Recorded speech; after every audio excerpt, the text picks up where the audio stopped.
Everywhere, people feel like things are falling apart at the seams. And if we do not understand the mechanism that's driving the change, it's easy to think the world's going to hell in a handbasket. It's easy to think things are simply breaking for no apparent reason. When we understand the mechanism, all of a sudden things take on a whole different perspective. Now, the cycles that are driving the change. When I was in school, back in the 60s and 70s, and I know many of you in school, when you were in school, I always believed that Earth didn't move very much. You know, I knew as a kid, I knew that we had the 24-hour spin, you know, night and day, and we had the seasons, and I didn't think about much more than that. We now know that Earth is a very dynamic system. Earth's location in space is what is triggering the changes in the world that are triggering the changes in the way we live, that are triggering the changes in the way you and I think about ourselves and our relationship to the world. Earth's position in space, the orbit of Earth, the tilt, the angle, the wobble. Earth's location in space changes on a rhythmic basis. Some of the changes happen over periods of time that are so vast. Nobody living today was living when the change began. Our ancestors did their best to tell us that these changes were coming. And it's so interesting to me, as I have traveled, I've been on every continent in the last 5 years. It's only here in the modern world in the West that we're surprised by the changes. It's like the great secret everybody knows except us, because of the way we've been led to think of our relationship to the world. Science now is bearing out the fact of the changes, okay, and our indigenous ancestors told us in non-scientific terms that these changes were happening. What you're seeing on the bottom graph at the top, the red line, this is the rise and fall, the ebb and flow of solar cycles, sunspot cycles, from the year 1750 all the way to the year 1920. And all I want you to see from this is, can you see a rhythm? Yes, no. Can you see a rhythm here? Okay, the sunspot cycles, they ebb and flow, and our own science now is telling us that there's a direct relationship between our relationship to the sun and humans. When sunspot cycles are high, there's a lot of translates into a lot of social energy. It can be social unrest, or it can be the catalyst for really powerful, positive, beautiful change. So the sunspot energy isn't good or bad. It's an impulse of energy. How we use it, what it means to us, that is something that we determine. So this is the ebb and the flow of that energy from 1750 until 1920. Now I'm going to show you another graph of the ebb and flow of great human activities, human experiences. Some of these are war, some of them are peace. Some of them are innovations in science and art and music and technology. And you tell me if you see a correlation. So the blue line will be the human activity as it correlates to the sunspot activity. It's not exact, but you can certainly say there's a correlation there. We are influenced by these powerful forces of solar energy, among others. There are many others. I'm only isolating one to give you an example of how Earth's position in space changes our relationship to the sun, to the center of the Milky Way galaxy. So what you can see is there's a relationship. Can you all see that from where you are? Why is that important today? Here is why it's important today. We just finished solar cycle 22 and 23, and we're beginning solar cycle 24. At the peak of solar cycle 23, profound changes began upon the Earth. At the peak of solar cycle 24, an event that forever changed our planet occurred. And at the very beginning of solar cycle, 22, 23, we're now in 24. At the beginning of 24, you're going to see something profound is happening. Okay, I'm going to clean this up so you can see a little bit better. Can you see this right here? Right in the middle of solar cycle 22, look at what happened right here. This is when Iraq invaded Kuwait. It doesn't mean something bad must happen. It means that people feel this impulse. A lot of it can translate to social unrest, or it can translate into powerful social change. and peace. It can. Right in the middle of solar cycle 23, look what happened. 9/11. Right in the middle. And then something mysterious happened. The sun went very quiet for a year. For most of 2010, the scientists were amazed because the sun was very still, very quiet. All of a sudden, it began when? Does anybody here know? When did it begin again? January of 2011. What happened in January of 2011? I heard it over here. Exactly, and here it is. Tunisia, Egypt, Libya, right at the first impulse of the new solar cycle. Now, why am I sharing this with you now? It's to share with you that while change is possible anytime, that the deck is stacked in our favor. The deck is stacked in our favor. The scales are easier for us to tip in our favor of peace and life and balance now as this new wave of energy sweeps the earth, and it happens to coincide precisely with the year that this conference is all about. Isn't that interesting? Probably just a coincidence, wouldn't you imagine? I think it's probably just a coincidence. Think about this. If solar cycle 24 that we're in now, if it had gone off according to schedule, we would have missed that 2012 window. But for some reason, the sun went quiet for about a year. And when it began, you can see what happened. You all probably know, you've all heard during a full moon cycle, during a full moon, there are more traffic accidents, more emergency hospital room visits, more violent crimes. Those are some of the bad things. But good things happen. If you're an artist or a musician, that's when some of the best songs are written. On a full moon, if I know it's a full moon, I won't even try to go to sleep because I know I'm going to be wired all night. I'm going to sit up. I'm going to play my guitar. I'm going to write a book. I'm going to do something. It can happen in the night because that energy is so powerful. It's a gift. It's about the way that we use it. So I'm sharing this with you now to let you know, in addition to all the other things that are happening, we are being gifted with a powerful impulse that is scientifically confirmed to have effects upon the way we live in this world. Solar cycles affect heart rate. They affect our nervous system. They affect ovulation cycles. Ladies know that. They affect social cycles. So we're living a very, very powerful time right now, beginning of solar cycle 24. Now, if there's any doubt in your mind, this isn't just the New Thought community. It's not just this conference. It's not just a New Age wish. In September of 2005, think all the way back to 2005. Didn't that seem like a long time ago? Wow. September of 2005, the journal Scientific American released this issue. It is a special edition.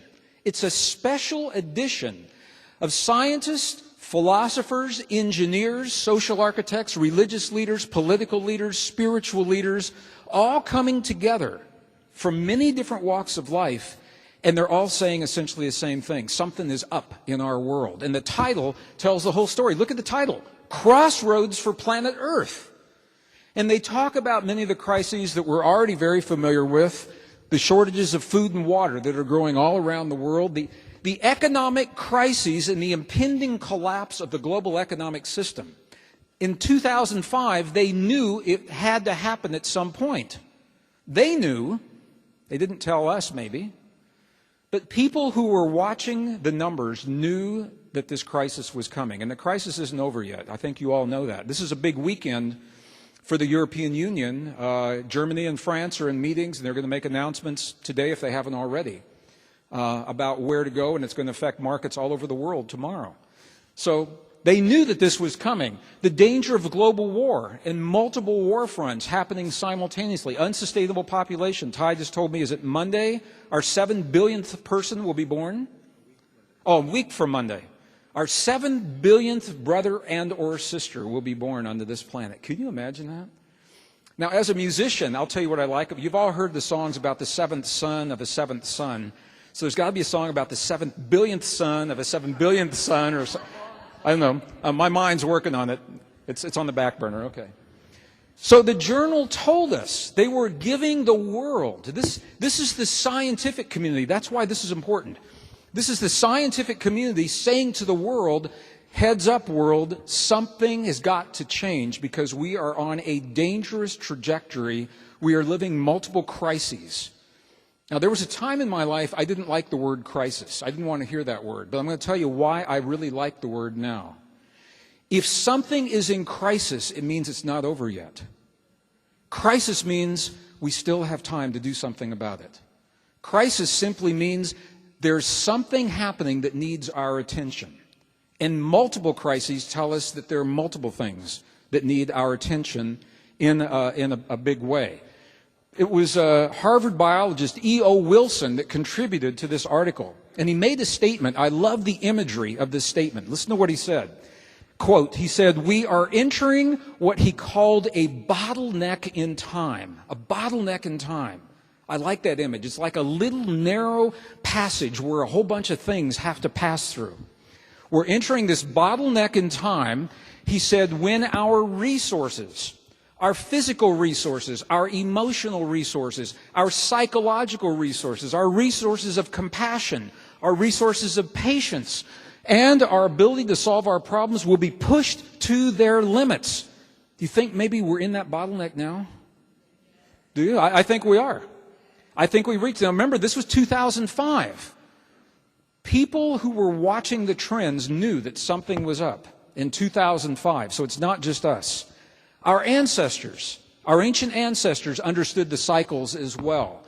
Now, in other programs, I could talk to you about the Tibetan traditions that I've experienced personally, or the Andean traditions and the shamans in Bolivia and Peru. But we're here talking about 2012, and the Maya calendar is the one calendar that uses numbers the way we think of numbers to tell us about these cycles. But the ancient Maya, they are among the many indigenous traditions that calculated cycles of time, and they calculated what are called great world ages. You and I are living a rare, precious, pivotal moment. The last year of a great world age. Our world age, the end of this mysterious cycle, it began on August 11, 3114 BC. That's when this great world age ended. It's a 5,125-year-long cycle, precisely 5,125 years long. Or another way to think about this is precisely 1,872,000 days. Precisely. How did the Mayans know this? They based the beginning of our world age on a rare astronomical alignment, and they knew that from the time that alignment occurred, precisely 1,872,000 days later, it would happen again, because it always does. Because they understood the cycles, the rhythms of the earth. Now, how did they know? That's another workshop. Where did they get this information? But I'm going to allude to that a little bit later on. 1,872,000 days. That means for the last 1,872,000 days, we've been on the clock. We've been on a countdown. At any point in that cycle, we knew exactly how many days remained until the end of the cycle. Now, there have been, this, by the way, is not a Mayan calendar. Some people think this is the Mayan calendar. This is an Aztec calendar. It came later, but it incorporates elements of the Mayan way of thinking, the Mayan calendar. Can you see these little square boxes up here and there and there? I'm going to highlight them. Can you see those from where you are? Each one of those is a world age that has already happened in the past.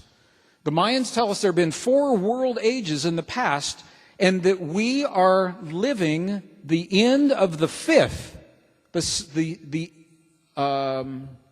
glyph for the 5th world age is staring at you. It's the glyph in the middle looking out at you. So these are the 4 world ages in the past.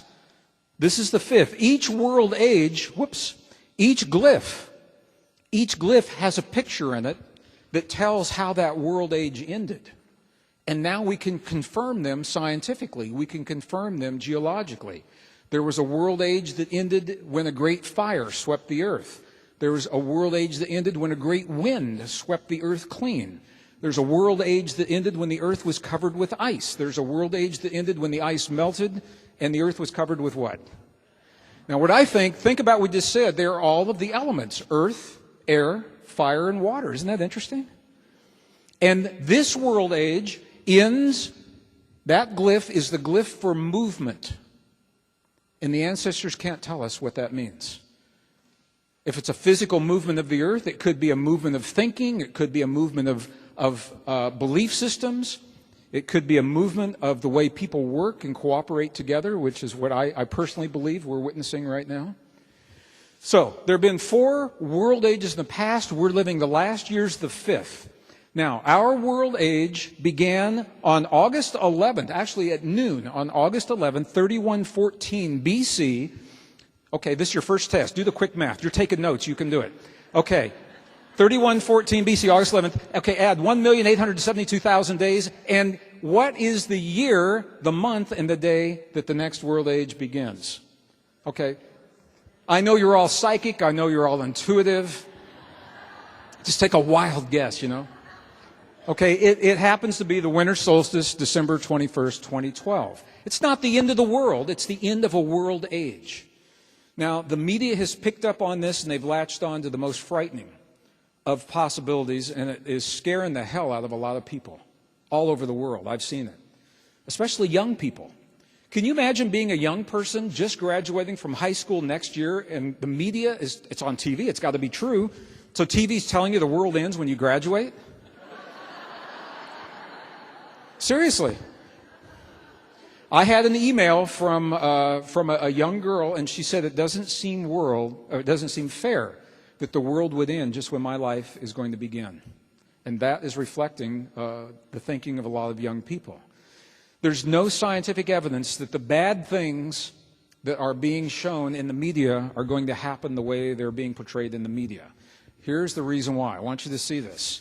2012 is not so much about a date. 2012, December 21st, is the last day of the cycle on the Mayan calendar. And if it's the last day of one cycle, by definition, it's what? It's the beginning of the 6th world age. We could all be celebrating the beginning of the 6th world age, but that's not as cool as the end of the last one. So people like to talk about endings. But here's what the Mayan elders themselves tell us. That there is a window of time. I'll say hi to this side of the room. Hi to this side of the room. The Mayans themselves, they tell us that that's the date on the calendar, but it's not about a date. It's about a window of time. It's about a zone of time, a zone of change, and that zone is a 30-year window between the year 1980 and 2016. They said that's when you can expect the change. Now, why am I sharing this with you now? Here's the reason.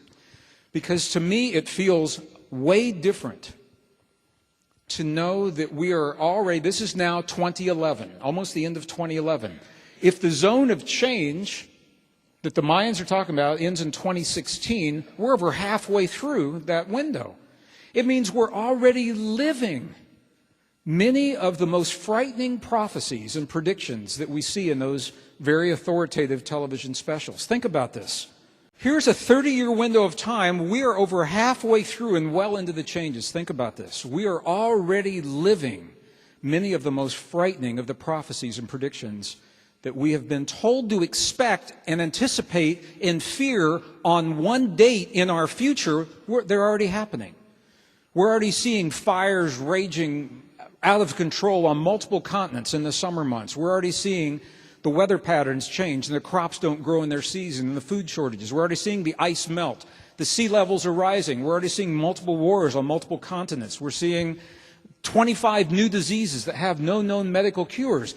These are the most frightening of the predictions and prophecies that our ancestors told us could happen, and at the same time, we're seeing a lot of really good things happening, aren't we? A lot of good, beautiful things happening in the world. Wouldn't you agree? Yeah. So to me, I personally feel much different knowing that we're already dealing, and I think we're doing a pretty good job. We could do better, but I think we're doing a good job because for most people, we're in uncharted territory. For most people, this is a learning curve. We've never had to do something like this because of the way we've been led to think about our world. We've been led to think that civilization happened one time, that it's linear, from primitive to advanced, and that here we are trying to deal with these changes. One of the new discoveries you're going to see in a few moments is that that's not true. Civilization is cyclic. Our ancestors lived through these cycles. We can learn from them and apply what they knew in our lives, and that's part of what I want to talk to you about today. So, we're living a window of opportunity, a zone of change. It's not about a bad thing that's going to happen. It's about the way we respond to those changes. Now, I was trained as a geologist. My first degree is in the earth sciences. And I worked for Phillips Petroleum in the 1970s energy crisis. So when people ask me, Greg, what can we realistically expect? Not what are the prophecies and the predictions and the guesses. Realistically, my scientific brain wants to look at the cycles of the past to give us an idea, just to give us an idea. So are you interested? We don't have to do this. Are you interested in looking geologically just for a few minutes? Okay, so because this is a high-tech program, I could flip right by this and you'd never know it. But if you're interested, I want to share it with you. What we know is that world age changes always bring global changes, always bring changes in the weather patterns, in the way we can grow our food, and who gets rain and who gets snow, and who doesn't get rain and who doesn't get snow. That affects the way that we share our resources back and forth. That always happens. So when the world changes, we change. We are changed in the presence of a changing world. And now historians are linking the rise and fall of civilizations and cycles of war and peace to the great world age cycles that you were never taught about when you were in school. Probably I wasn't taught when I was in school, unless you went to a really progressive school. I wish when I was in kindergarten somebody had said, Greg, in your lifetime, you will see the end of a 5,125-year-long cycle that began the year 3114 BC. You're living the last days of the fifth world age. I wish they'd told me that. I might have made some different choices along the way. Maybe not. I don't know. Maybe not. The 60s were still great, though, okay? No matter how you look at it. There's a whole workshop there we could do. All right. The key in the cycles of the past is if you know where to look in the cycles of the past, you know what to expect when they repeat. It makes perfect sense. There is an entire library locked up in the ice of the earth. I know some of you know this and some of you have never heard of this. Every year there's a new layer of ice on the north and the south poles that's deposited. When the ice is laid down, it captures little particles of dust, pollen grains, little air bubbles from the atmosphere, and scientists now can analyze those. And now the pollen grains tell us about where the wind patterns were. The dust tells us about volcanoes in the air, or volcanoes throwing dust into the air. We know how much oxygen and how much carbon dioxide existed in the past. So when that layer freezes, that information is locked in place. That makes sense? Perfect sense? Okay. In 1999, the scientists of the Earth, in a great act of cooperation, without the governments telling them, this was independent scientists, pulled together from many different countries. They went to the thickest part of the Antarctic ice, an area called Vostok Lake in Antarctica. And the independent scientists, perfect sense? Okay. In 1999, the scientists of the Earth, in a great act of cooperation, without the governments telling them, this was independent scientists, pulled together from many different countries. They went to the thickest part of the Antarctic ice, an area called Vostok Lake in Antarctica. And they said, I'm just paraphrasing because I wasn't there. So they said something like, global warming is melting our library. Let's drill to the bottom of the thickest ice and save what we can.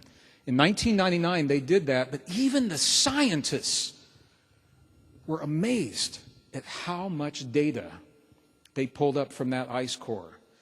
When they drilled to the bottom, they pulled up over 420,000 layers of ice. Each layer is 1 year of the history of the Earth. All of a sudden, scientists had 420,000 years of our past to compare to right now to see if Earth is broken, to see if we're living a time that's anomalous. Now, I want to share with you a little bit about what we found here. Some of you have never seen this. This is what the ice library looks like. These are libraries of ice cores. Here is an actual ice core right here, and you can see the layers. You see all the layers, the striations in there? Each one of those is a year of Earth's history. Okay, I'm going to go through this really quickly because we've got so much to cover today, but I just want to give you, I want to give you the essence. The essence, got to go with it. The essence of what was found. Now, this is one of the ice cores. I always thought if this whole author thing doesn't work out for me, I could go back as a geologist and work with the ice cores, because every time I see them, they're always smiling, see? So this must be a lot of fun to do this job. But from these ice cores, we can tell about ancient temperature, ancient sea levels, the strength of the sun, which is going to be very important in just a minute, and the strength of Earth's magnetic field. So, climate change. I'm just going to ask you a question here. How many in here are you in agreement that the climate is changing? Okay? And it is, okay? How many think that the climate is warming? Okay? How many think the climate's cooling? Well, the answer is yes. And this is why I think it's really important to look at the data in perspective. Now, a few years ago, there was a very popular film that brought the idea of climate change right into our living rooms, and I think that is the great service that this film did. It was a film on global warming. It's called An Inconvenient Truth. And I saw that, and I thought, at last, we're getting it into our living room. The idea is good, but let me share with you the data and some of the mistakes that were made with the data. This is a chart right here that was shown in a lot of that film. 1880 to the year 2000. Okay? From 1880 to the year 2000, this is the annual mean of temperatures. If you look at that, it looks like there's a big problem, doesn't it? The temperatures are going up. Actually, they're going up and they're going down. Here it's warming during that part, and here it's cooling during that part. What the chart doesn't show is right before 1880, the world was coming out of a cooling cycle. It was called, well, in Europe, it was part of what was called the Great Potato Famine.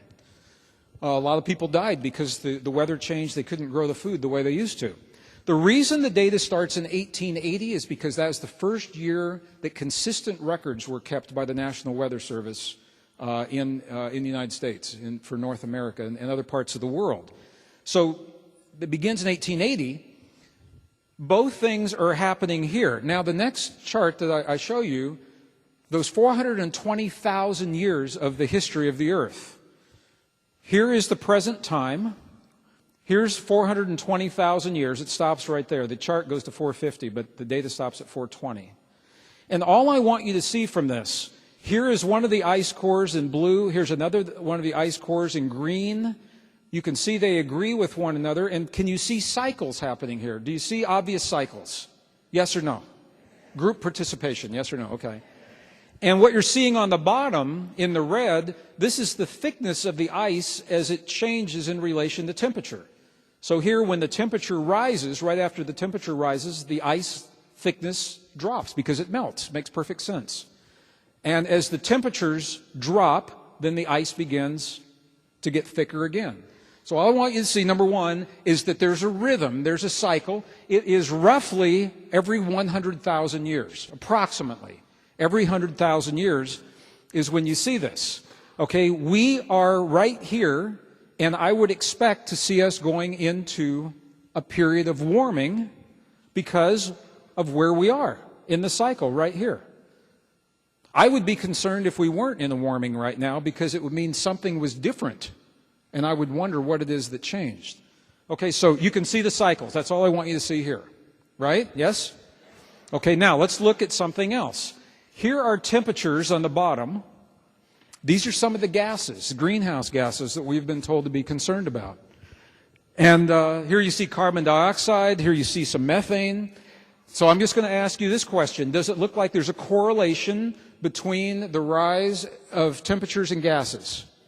Do you see? Right there and there and there. There's a correlation, and I agree, there's a correlation. Now, before I go any further with this, I have to say something to be really clear. We definitely need to clean up our act here on planet Earth. We definitely need to find clean, green, sustainable ways of providing the fuel and the power for the grid and the way we live our lives on this planet. We need to do that. Now, I'm going to show you something in the data that may upset some people, but I want to share with you why it's important, and it's going to lead right into the rest of the program. Because we have been told that we created the warming, that we caused it. That is a direct quote. We caused global warming. We must fix global warming. First of all, from this, you can see we didn't cause global warming because it's happened in the past. Would you agree with that? All right. And because there has been carbon dioxide ebb and flow in the past, we didn't create the carbon dioxide, not all of it. Would you agree with that? Have we contributed to it? Yes, we have contributed. We didn't create it. But I'm going to show you something else, and this isn't getting much attention in mainstream media. It's in all these charts are in the new book. If you're taking notes, just stop taking notes and go get the book, okay? No, the charts are all in the book, just so you know. All right. The rise and fall of the gases and the temperatures are definitely linked. Now, here's present day. Here's 100, 200, 300, 400,000 years ago. I want to share something with you here, and this changes the whole conversation. And it's a delicate situation. It's a delicate conversation that can be misused. So I'm going to be very clear about why I'm sharing this, but let's take a look at this first. So if you're going to take a break, don't take it now because I want you to hear the whole thing, okay?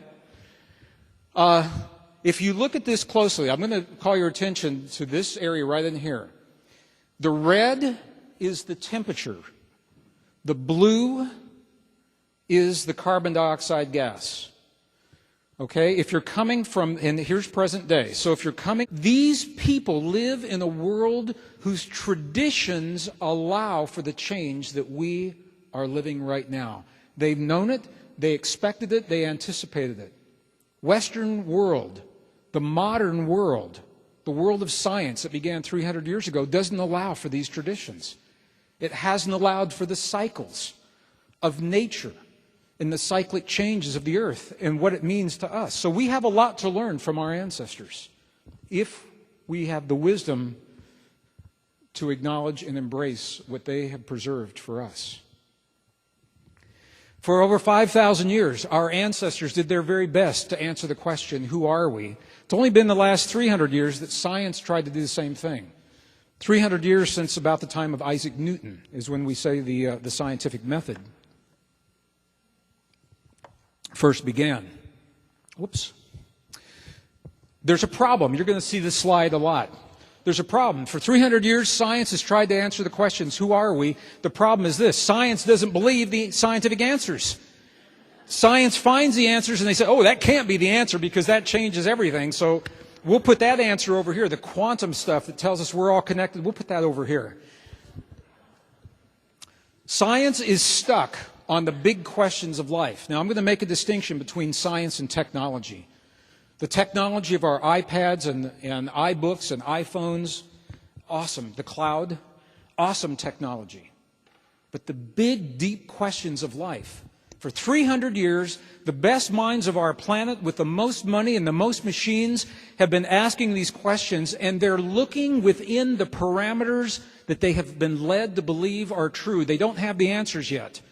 Don't you think if we were on the right track after 300 years of the best minds and the most money and the biggest machines and the most expensive technology, we would have those answers by now? Don't you? If we were on the right track. Science still has not answered the question, what is life? They cannot come up with a definitive answer for life. Science still cannot tell us how life began. Science can't tell us how we began. We're going to talk about this in a minute. They're still looking for the unified field theory. If we were on the right track, don't you think we would have that theory by now?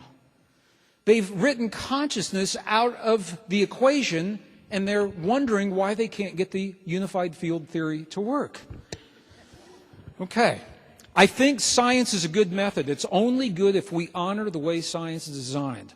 Science is meant to be updated when new discoveries are made. Those new discoveries must be incorporated into the existing belief systems. That's where the system is breaking down today. That's where we began today. New discoveries, they're not being reflected in mainstream media, classrooms, textbooks. Teachers are losing their jobs for even suggesting there are alternative theories to some of our most cherished beliefs. Okay? So, I think we're on the wrong track. Now, there are many false assumptions that science has made. I'm going to share 5 of them with you, and then I'm going to ask for your permission to eliminate a couple of them real quickly. Okay? Let's do this. If you're in school today, if you have young people in school, when I was in school, we were taught that evolution explains life and it explains human life. If you're in school today, or your kids are, we're taught that civilization began about 5,000 years ago at the beginning of this cycle, and that it happened once, that it's linear, primitive to sophisticated. We're being taught that consciousness is somehow separate from our physical world, that the space between everything is empty, between me and you, that there's nothing there, and that nature is based on what is called survival of the strongest. If you're taking notes, don't even waste your time. Just make a couple of scribbles and then call these false assumptions and put one of those through it. Because every one of these is scientifically false.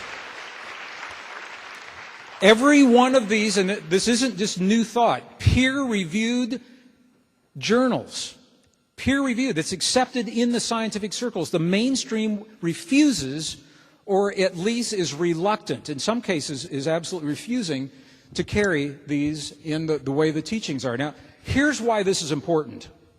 The way that we think of ourselves obviously is important. Okay, the way we think of ourselves, how life began, where human life comes from, our relationship to our body. You know, are we separate from these bodies? Are we like over here and our bodies are here? Or what is our relationship to the world, the history of civilization, and how we solve our problems?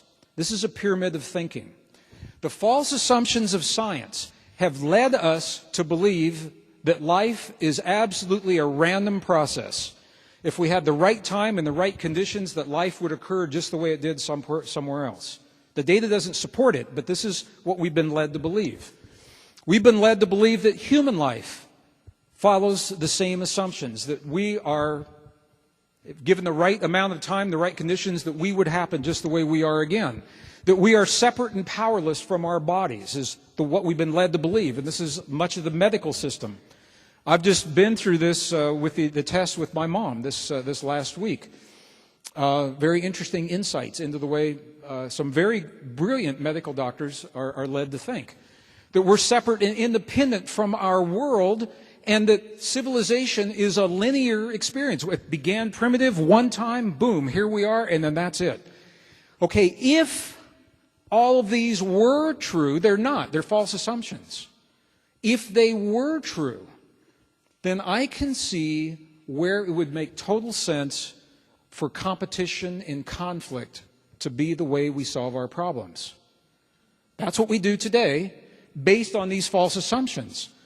But the new discoveries are telling us that these are false, and it now is telling us that conflict makes no sense, that competition is not what nature is based upon. So now I'd like to share with you those discoveries and then do something with them. The crises of our world are showing us where our thinking was incorrect.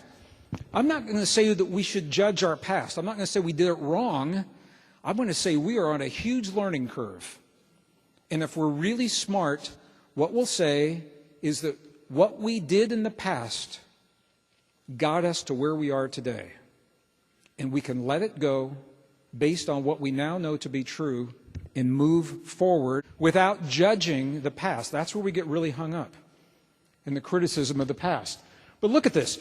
Here's the cover of Time magazine. They're seeing global warming, a rhythmic natural cycle, is a war, first of all, so that's the conflict way of thinking, and it's a war that you can win. How are you going to win a war of natural rhythms? The crises today, our false assumptions have caught up with us, okay? They've led to the global extremes that have become the human extremes. And the human extremes directly affect every one of us because they become our personal extremes. We are all affected. This is our family. This is our family.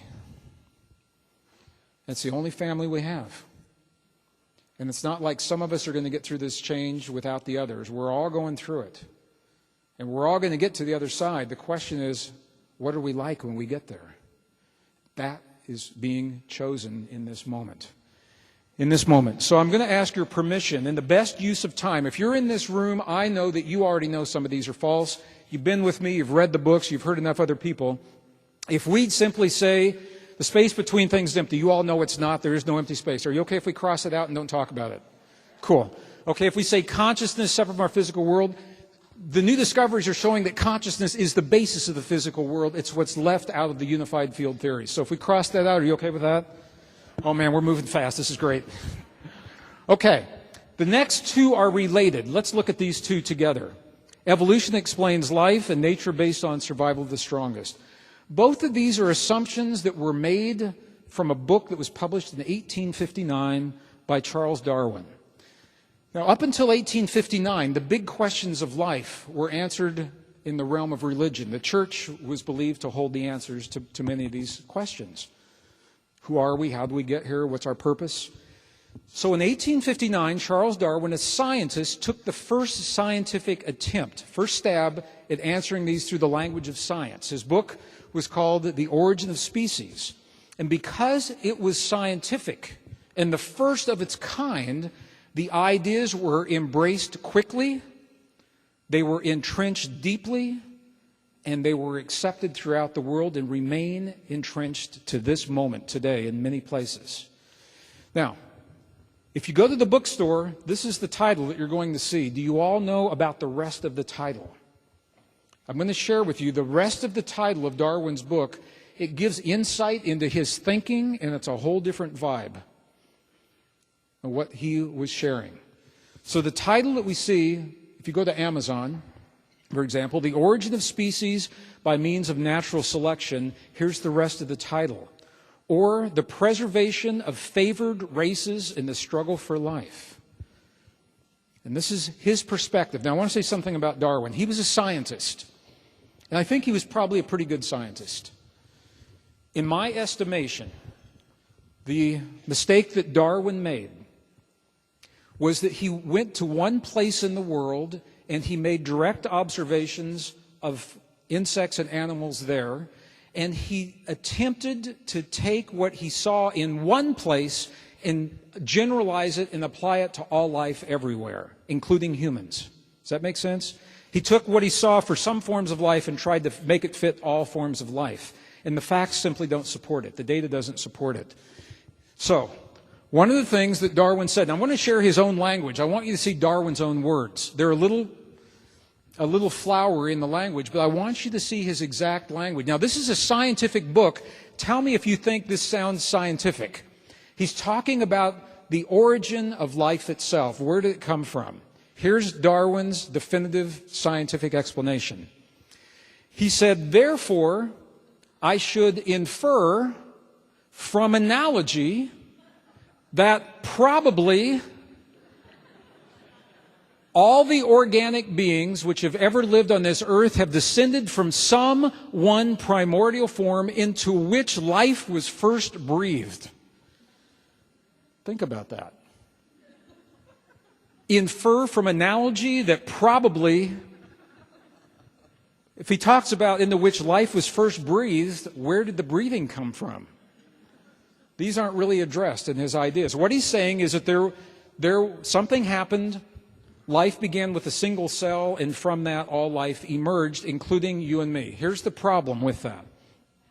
And I'm probably not doing justice to this topic. In the interest of time, I'm going to hit the highlights. As a geologist, I tend to look at the geologic perspective.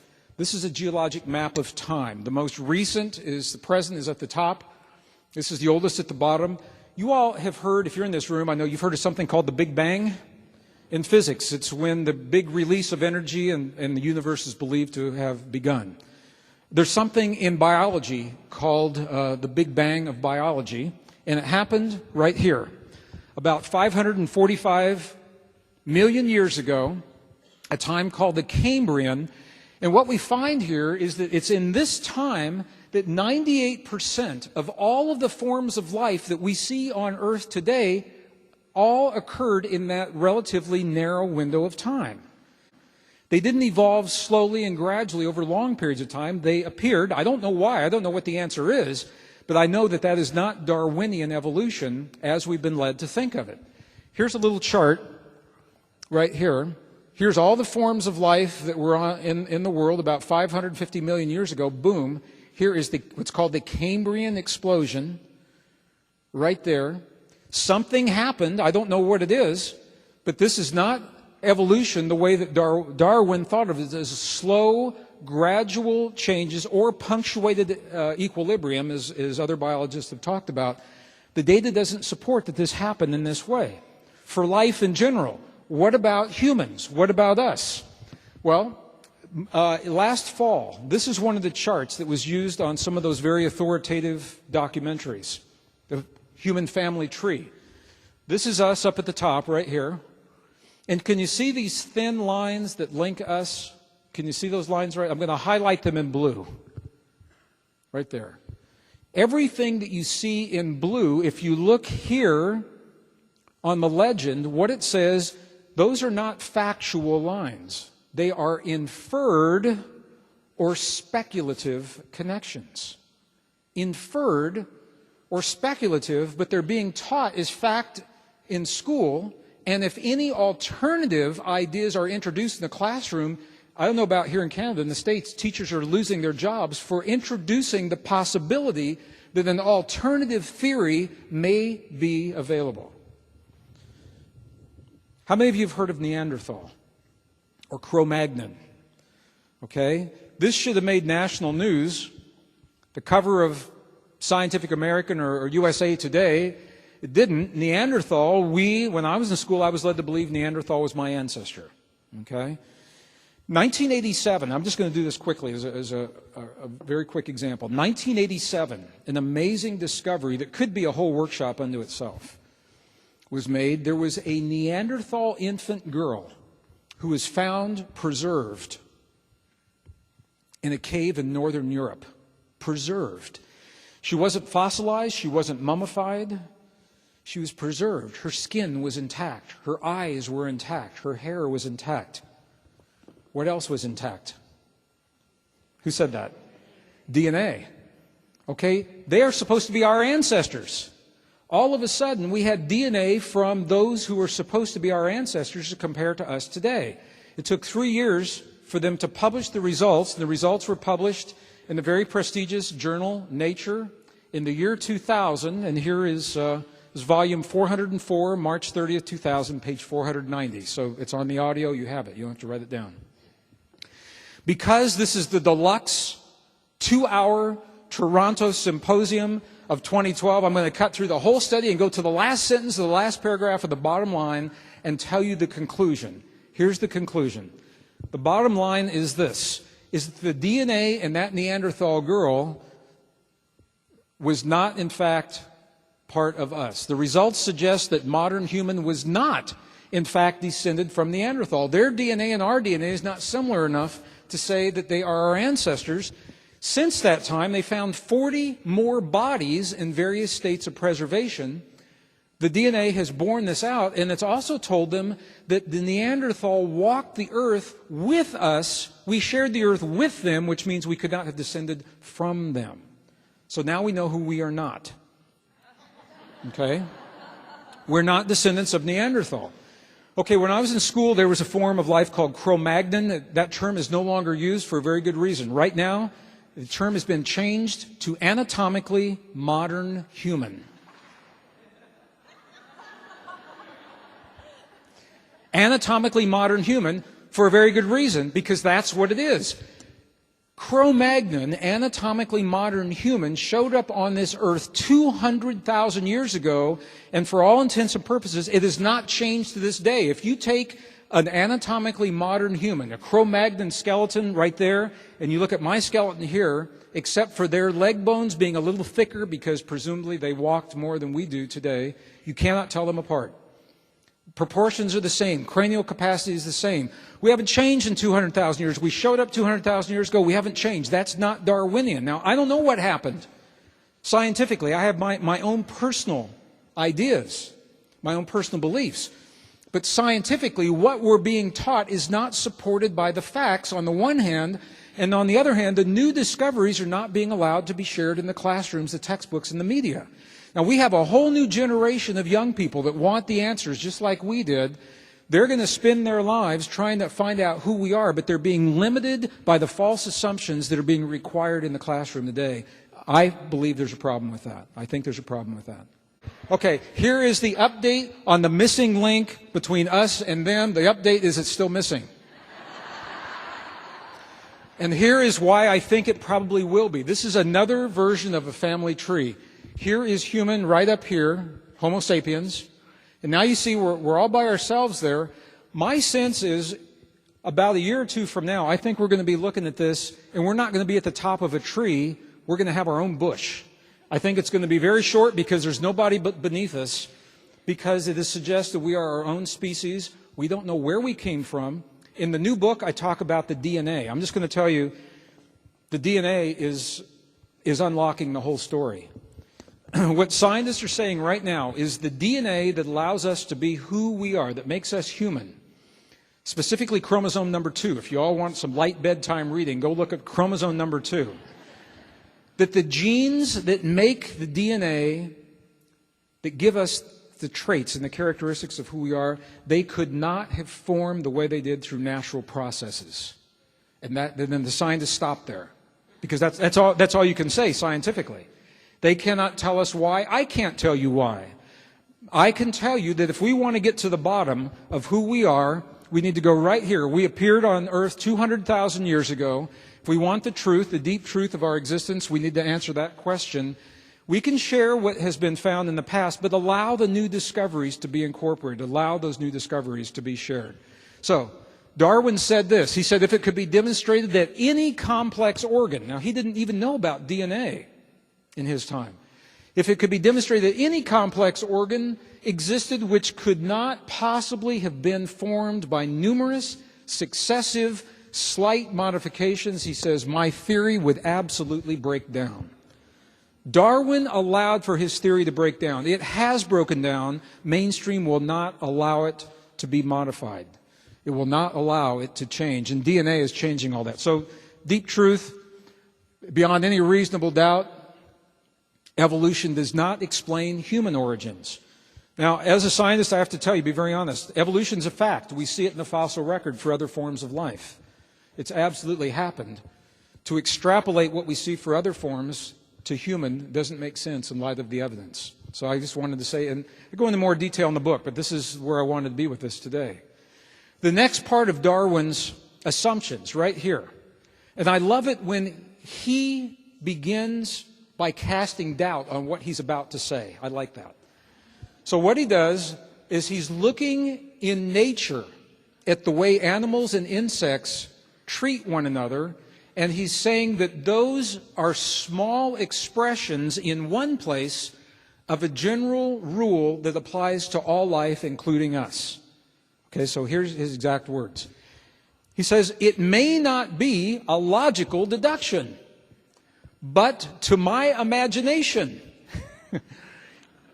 it is far more satisfactory to look at instincts such as young birds ejecting foster brothers. He looked at birds in a nest, and then when another bird would come that was different from the ones that were there, they would kick that bird out and leave it to die. Okay, so it makes more sense to look at birds ejecting foster brothers from the nest, ants making slaves of other ants. When other ants made slaves of species that were different from them or different from themselves in some way, he said these are small consequences of one general law leading to the advancement of all beings. The law is this: multiply, vary, let the strongest live and the weakest die. Let the strongest live and the weakest die. This is a dangerous way of thinking. And it plays a powerful role in your life right this minute. I'll just tell you right now, the economic system that is breaking down on a global basis has its foundations, let the strongest live and the weakest die. The ideas of corporations as they stand today. Corporations can work well, but if the corporation is only about the bottom line, only about the money, and it's not about people, let the strongest live and the weakest die. These are the ways of thinking that are collapsing around us today, and they're based on false assumptions. Based on false assumptions of science. Since 1859, think about this, the world as we know it is largely in place since 1859 based on what we believe to be true. So since 1859, the widespread embracing, let the strongest live and the weakest die, has formed the basis for nations, for the way that we treat one another in our own countries, in other countries, form the basis for when we go to war, when we share resources, or when we let others fend for themselves because there's not enough to go around. Since 1859, some of the most twisted, horrid, and dramatic examples based upon Darwin's ideas permeated our memories of the 20th century. And some of these, I don't want to spend a lot of time on this, you all know this, but many of these leaders who committed great atrocities against their own people justified what they did because they said it's scientific. It is justified, let the strongest live and the weakest die. And it's still happening today. You all know it's happening in our world right now, right this minute. This is why this is such a dangerous way of thinking. The problem is, and there's good news right around the corner here, the good news is that the facts don't support it. The facts don't support it. Our world is based on this idea of survival of the strongest, the way we treat one another, the way we grow our food, the way we deal with climate change, the way we share food, all of these things. Here's the good news. Over 400 peer-reviewed studies were done at the end of the 20th century asking one question. The question is this: what is the optimum amount of competition in any system, in the classroom, in the workplace, in the playing field? And when I say competition, I mean violent competition. I don't mean a friendly game of chess or soccer. What is the optimum amount? And all 400 studies came back with exactly the same answer. Take a guess. I'll just let you tell me. What is the optimum amount of competition? Absolutely. Look at this. Quote, the ideal amount of competition in any environment, that is a broad, sweeping scientific statement, in any environment, in the classroom, in the workplace, in the family, in the playing field, is none. Competition always, always, always is destructive. Nature is not based upon a model of competition. It may happen in nature. It's not the basis of nature. And competition always is destructive. In a very prestigious journal, New Scientist, look at this. This is a direct quote. What we see in the wild is not every animal for itself. Cooperation is an incredibly successful survival strategy. When cooperation breaks down, the results can become disastrous. And I think this is what we're seeing in our world today. A civilization, an global economic model based on a false assumption, survival of the strongest, competition in this way, it's breaking down because it is not a sustainable way of living. Maybe it works for 50 years, maybe it works for 100 years. It's not sustainable in the long term.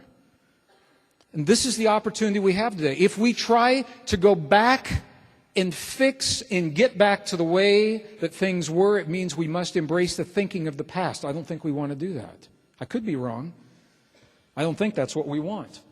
What we now know is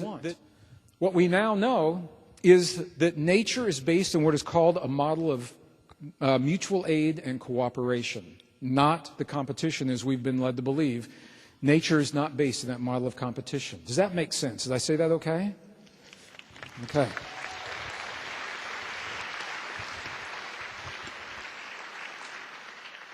Well, we're doing pretty good. We can cross evolution and nature based on survival of the strongest. And I want to take a look at this idea of civilization because it ties into these ideas. Civilization, when I was in school, when you're in school, your kids in school right now, we're being taught that civilization, advanced civilization, it's about 5,000 years old. And we're being shown a model that looks something like this. Here's a little timeline. 5,500 years ago, ancient Sumeria, the Mesopotamian valley. More recently then was Egypt, the Indus Valley in India, Greece, Rome, everything we think of as history. This is what we're taught is the meaningful history of the world. And before this, we're led to believe it's like this murky, weird thing where not much was happening. The problem is that the facts don't support it. Nothing could be further from the truth. What's happening is this. Archaeologists are finding, and they're publishing in peer-reviewed journals, evidence of sites that don't fit that model. Now, in the past, if you found one or two, you would call it an anomaly. And so you'd put it aside and you say, we'll come back and study it later. What's happening is there's so many anomalies, the anomalies are telling a new story. And there's a reluctance to share that story in mainstream media, but it ties right into what we're doing here today. So I'm going to share the anomaly, then share why it ties in. Some of the sites I've had the opportunity to document myself. This is a site in northern Peru. I documented it only, had the opportunity to visit June of 2010. This site is now peer-reviewed. Science accepts. This is the oldest site in all of the Americas. It's older than any Aztec site, any Olmec site, any Mayan site, any Incan site. It may be the bridge between the most ancient and those modern. If you say, where did the Maya get the information that they knew? We're starting to look at sites like this as bridging archaeological sites. This is called Corral. It's in northern Peru. It is a very desolate place. It's still being excavated. 5 pyramids have been found so far. 2 huge circular plazas. From the air, this is what they look like. Right there. These are huge sites with all kinds of implied astronomy, mathematics, agriculture, architecture. But I want to share with you what has not been found here. No evidence of large-scale warfare. No evidence of any weapons have been found. No walls, no moats, no signs that the city was protected or needed to be protected in any way. No mass graves, no mutilated skeletons as you would expect to see in a large civilization like this. It is now being dated. Now, we're taught that civilization, 5,000 years old is when it began. Primitively, that's when this one ended. This one ended 5,000. It's at least 7,000 years before present. At least 7,000 years, possibly older. So this is one example. But I'm going to go to the oldest example. I'm going to cut right to the chase here. It's this site, Gobekli Tepe in Turkey. Anyone been here? Gobekli Tepe. This site most of it is still underground. 15 to 20 circular ceremonial sites are still buried. And they see them through Earth imaging radar. Only 4 of these have been excavated, and these are not primitive sites. Look at what you're looking at here. These are huge stones, T-shaped stones that form the circles.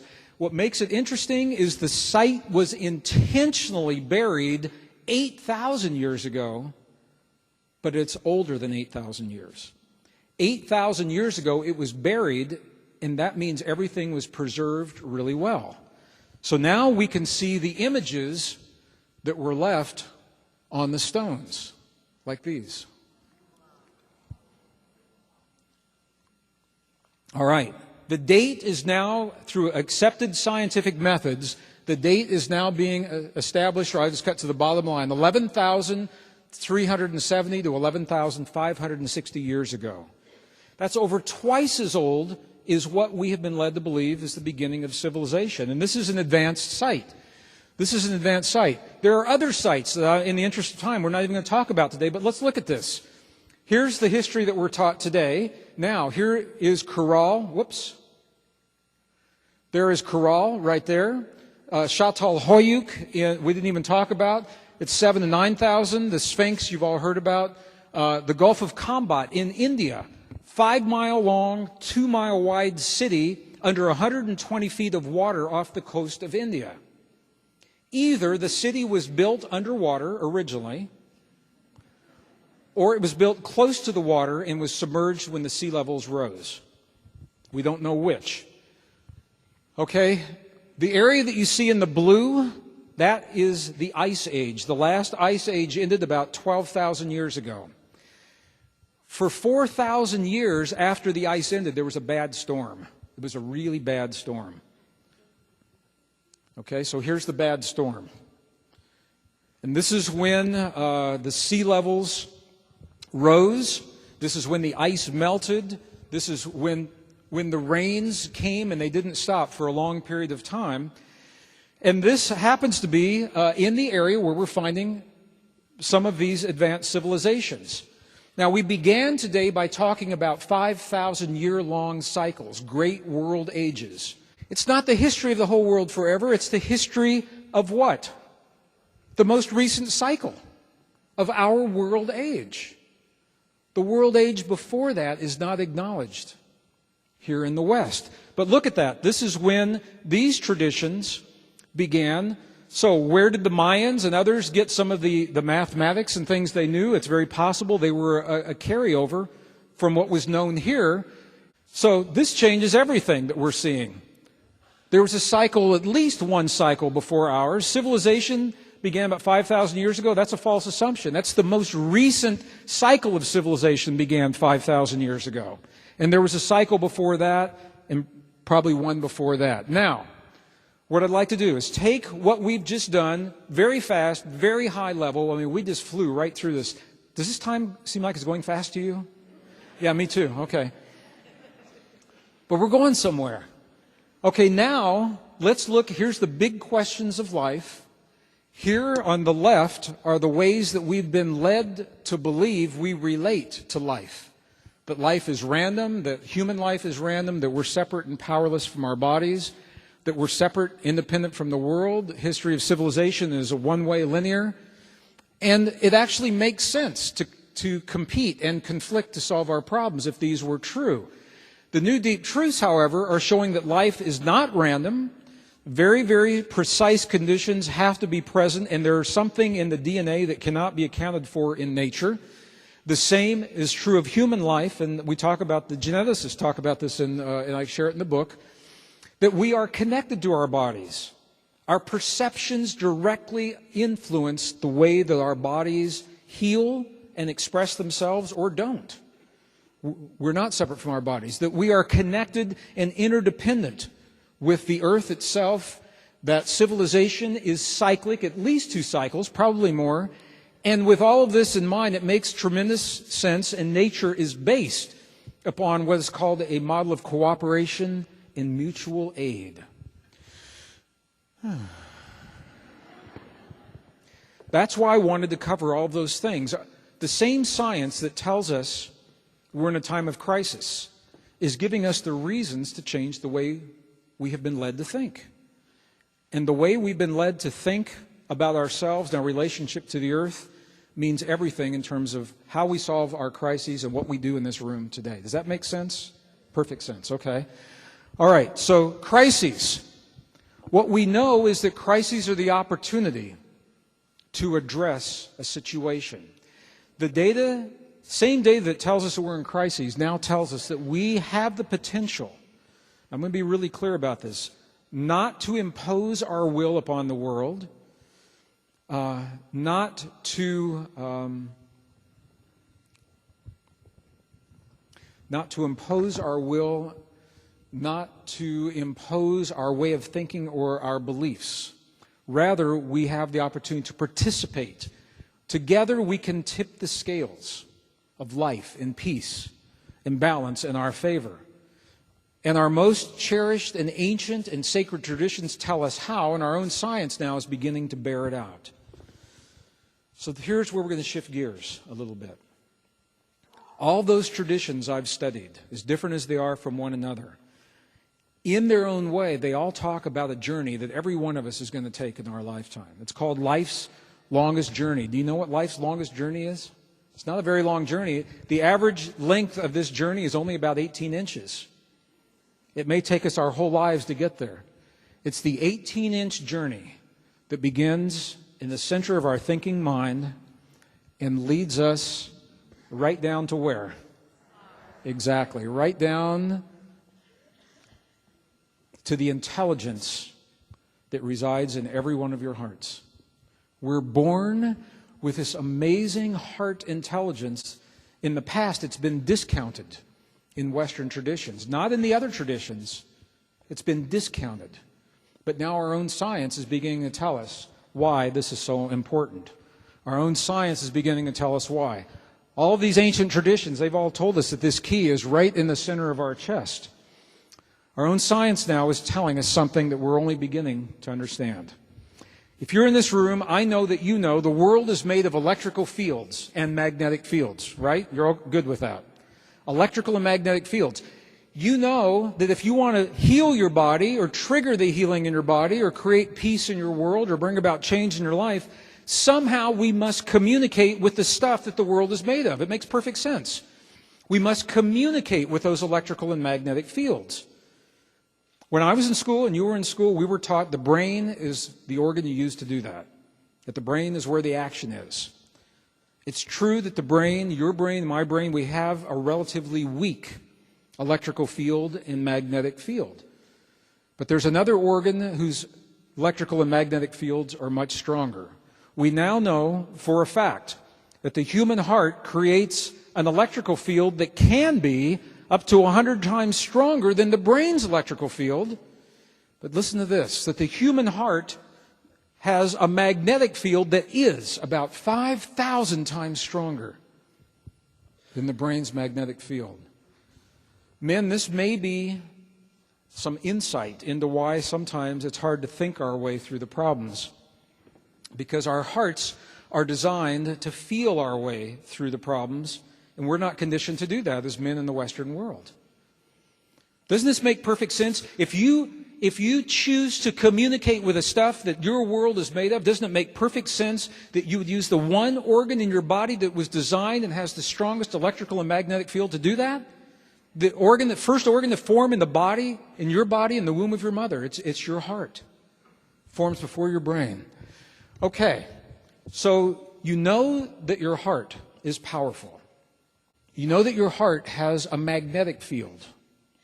You know that the earth has a magnetic field. What our own science tells us is that we are influenced by the magnetic fields of the earth. Remember those charts of the solar cycles I showed early in the program? Do you remember those? Those are the solar cycles influencing the magnetic field of the earth and us in turn. So the magnetic field is powerful. Now, we know that the field influences us. We don't have to spend any time on that. But we also know that we're not victims of that field. It's a two-way conversation. Now, if you have never seen this before, you're going to be amazed at what you're seeing here. And if you have, it's worth seeing one more time. Right now, there are 2 satellites above the northern hemisphere of North America. Every 30 minutes, they send a signal back to the earth. And they tell the scientists of the earth how strong the magnetic fields are. Every 30 minutes. So each of these boxes is one day. So there's a day, there's a day, there's a day. And the red is one of the satellites, the blue is the other. You can see every day there's an ebb and a flow, ebb and a flow, ebb and a flow, okay? I'm going to call your attention right here. See that arrow right there? Can you see it? Yes, no? Okay. That arrow is what tells the story. That arrow is 9 a.m. Eastern Standard Time.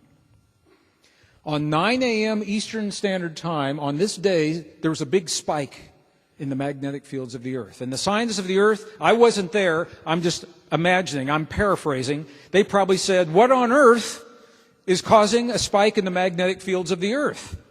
They overlaid this onto a calendar of time. And what they found may not be a surprise to you. That was 9 a.m. on September 11th, 2001.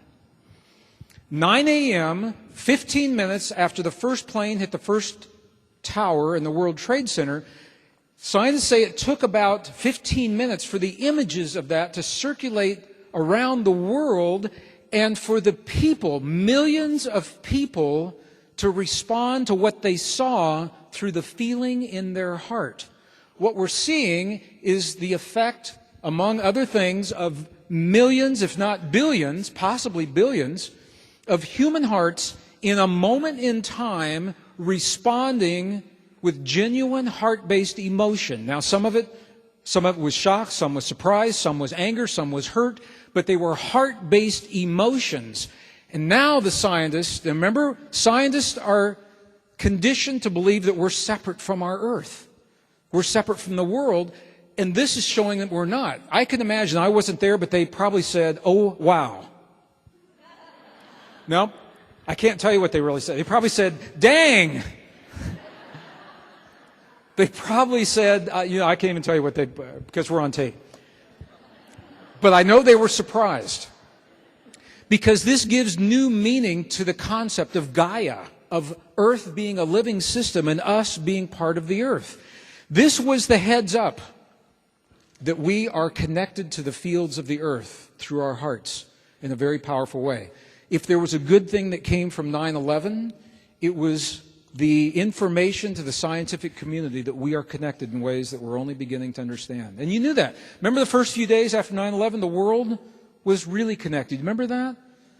I mean, it was a really, I was out of the country. I was in Australia when it happened.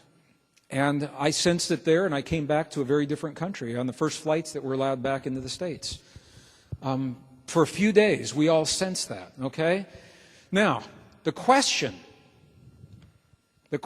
now is about whether or not we can create that kind of effect without having the tragedy.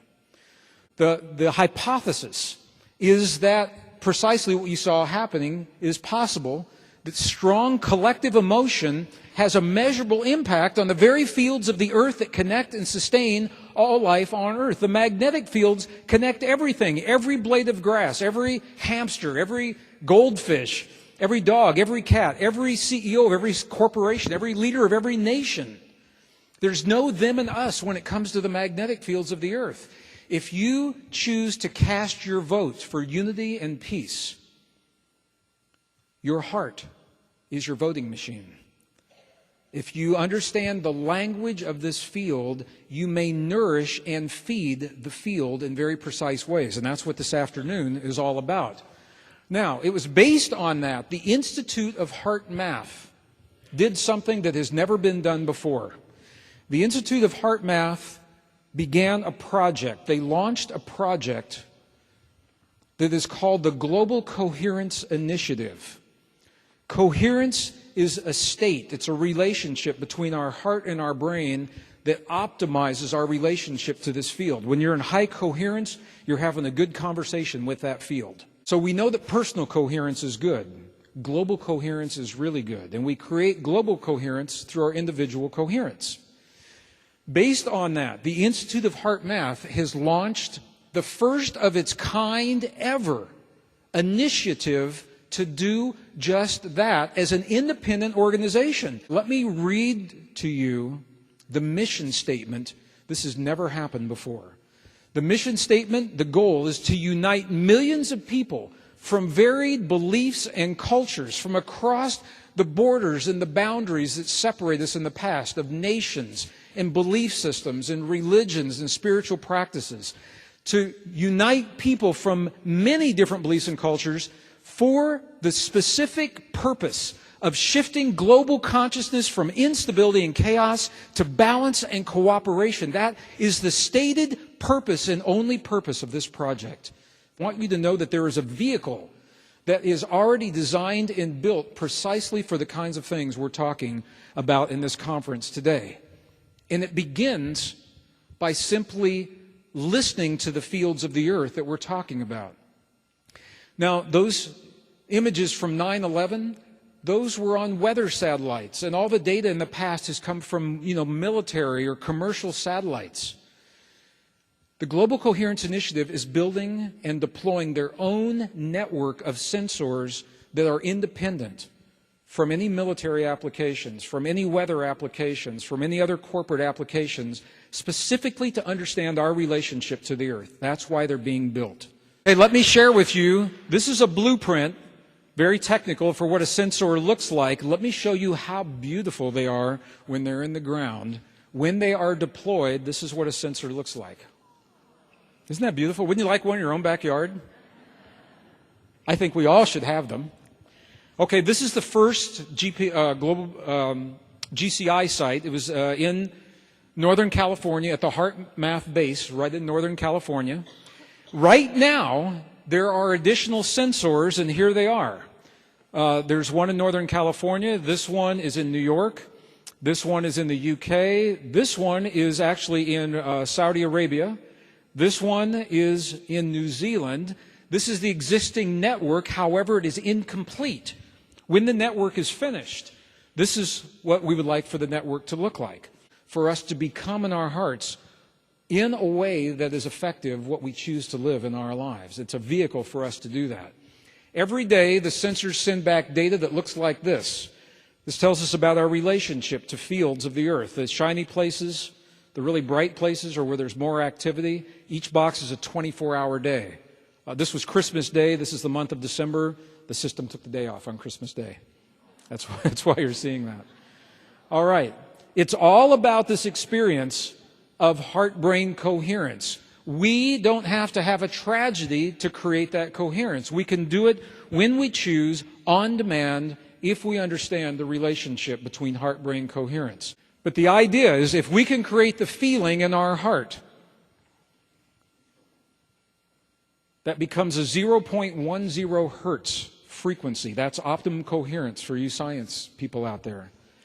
This is what I've learned from those ancient traditions. This is what they're doing in the monasteries of Tibet and in the highlands of central China and the Andes of Bolivia and Peru and around the ceremonies and all throughout the desert Southwest and the Americas and the Aboriginals.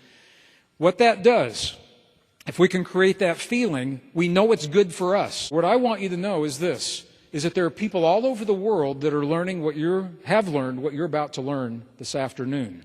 And it is through this network of hearts that I believe we have the ability not to impose our will, not to manipulate, but rather to participate, to tip the scales of balance and peace in our favor. If you want more information about this project, I want you to have this website, glcoherence.org. I have some time left. And what it tells us is this. It tells us that our small personal choices of the future, of peace, of well-being, of healing, become our collective answer to our time in history. Where are we going from here? I don't know. I can't tell you what tomorrow looks like. But what I can tell you right now is that the stage of the world is set, and that all possibilities are on the table. Are we going to choose cooperation or competition? What we're really asking is, are we choosing love or fear? And you are making that choice.